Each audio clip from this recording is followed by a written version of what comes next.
नमस्कार मित्रांनो, तर आज आपण पांडेपेठ गावचा म्हणजेच आपला धर्मवीर गडावरचे 5 मंदिरं पाहणार आहेत। 5 मंदिरापैकी मित्रांनो आपल्याला आज एक मंदिर पाहायचे, जे की त्या मंदिराचं नाव रामेश्वर मंदिर आहे मित्रांनो। इसवी सन 13व्या शतकात यादवांच्या काळात या मंदिराची निर्मिती झाली मित्रांनो। या मंदिराची जी स्थापत्य शैली आहे ती हेमाडपंथी पद्धतीची आहे। तर मित्रांनो हेमाडपंथी पद्धत म्हणजे काय?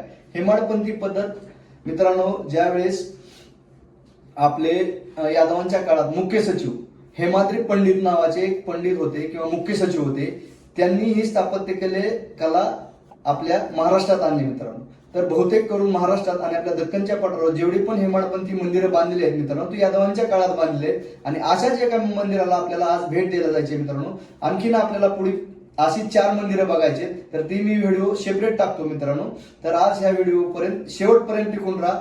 चॅनलला नवीन असाल तर लाईक करा, सबस्क्राईब करा आणि शेअर करा मित्रांनो। तर चला यात जाऊया आपण हेमाडपंथी रामेश्वर मंदिर पाहिला पांडेपेठ गावात। नमस्कार मित्रांनो, स्वागत आहे आपलं ट्रेकिंग गो यूट्यूब चॅनल मध्ये। तर मित्रांनो आज आपण एका आगळ्या वेगळ्या मंदिराला भेट देण्यासाठी आलो होतो, म्हणजे आज आपण धर्मवीर गडाला भेट देण्यासाठी आलो होतो। तर धर्मवीर गडावर मित्रांनो आपल्याला काळ्या पाषाणातील 5 मंदिरं इथं आल्यानंतर आपल्याला पाहायला मिळतात मित्रांनो। तर 5 मंदिरं मित्रांनो आणखी देखील व्यवस्थित सुअवस्थेत ठिकाणी आपल्याला पाहायला मिळतात। तर मित्रांनो या मंदिराच्या बरोबर समोर आपल्याला गेल्यानंतर सुरुवातीला वीरांची विरगळ पाहायला मिळते मित्रांनो। धर्मवीर छत्रपती संभाजी महाराज यांची 29 दिवस जिथं छळ करण्यात आला त्याची थोडीशी छटा ह्या विरगळीवर आपल्याला पाहायला मिळते मित्रांनो। तर ही विरगळ बरोबर मंदिराच्या समोर आपल्याला तिथं गेल्यानंतर पाहायला मिळते। तर इसवी सन 12व्या 13व्या शतकात म्हणजेच आपल्या यादवांच्या काळात देवगिरींचे जे यादव होते त्यांच्या काळात या मंदिराची निर्मिती त्यांनी केली होती, असं आपल्याला इथे गेल्यानंतर पाहायला मिळतं मित्रांनो। तर देवगिरींच्या काळात एक त्रिदल स्थापत्य शैली म्हणजे त्रिदल स्थापत्य शैली एक होती मित्रांनो।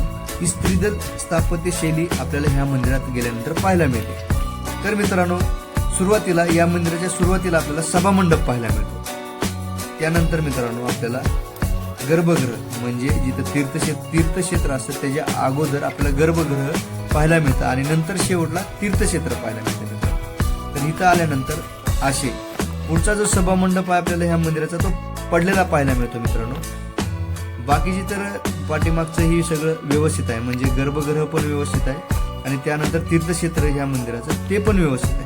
तीर्थक्षेत्र म्हणजे मित्रांनो जिथं आपली पिंड वगैरे ठेवलेली असते ते जागा म्हणजे तीर्थक्षेत्र, आणि गर्भगृह म्हणजे आपण ज्या वेळेस सभामंडप असतो त्या सभामंडपाच्या आतमध्ये गेल्यानंतर छोटासं एक मंदिर असतं जिकडं उजव्या आणि डाव्या बाजूला 2 मूर्ती ठेवण्यासाठी जागा केलेल्या असतात, त्याला गर्भगृह म्हणतात। आणि त्याच्यानंतर जे शेवटचं असतं किंवा जिथं आपली पिंड वगैरे महादेवाच्या मंदिरात जिथं असते त्याला गर्भगृह म्हणलं जातं मित्रांनो। तर इथं गेल्यानंतर हे पाहायला मिळतं आणि त्याची साईडची पूर्णपणे जी भिंत आहे तरी मंदिराची चौबाजूनी तर ती पूर्णपणे थोडी व्यवस्थित आहे। वरचा भाग सगळा पडझड झाला आहे मित्रांनो, आपल्याला तिथे गेल्यानंतर हे स्पष्टपणे दिसतंय।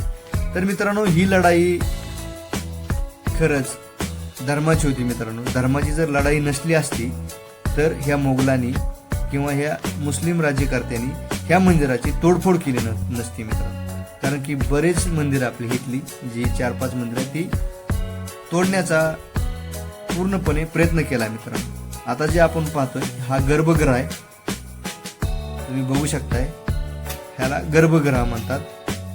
आणि गर्भगृहाच्या नंतर आपल्याला लास्टला हे जे आहे ते तीर्थक्षेत्र म्हणजे जिथं आपली पिंड आहे, ही समोरचं आपल्याला सुरुवातीला आल्यानंतर आपल्याला सभामंडप आणि नंतर गर्भगृह आणि नंतर तीर्थक्षेत्र अशी ही मंदिराची बांधणी आहे मित्रांनो। कारण की बहुधा ही शैली आपल्याला यादव राजवटीत किंवा यादवांच्या काळात ही पाहायला मिळत होती मित्रांनो। आणि यादवांच्या काळात ही मंदिरं हेमाडपंथी पद्धतीनं बांधली जायची मित्रांनो। तर अतिशय सुंदर आणखी देखील तुम्हाला बघण्यासारखं या मंदिरात आहे।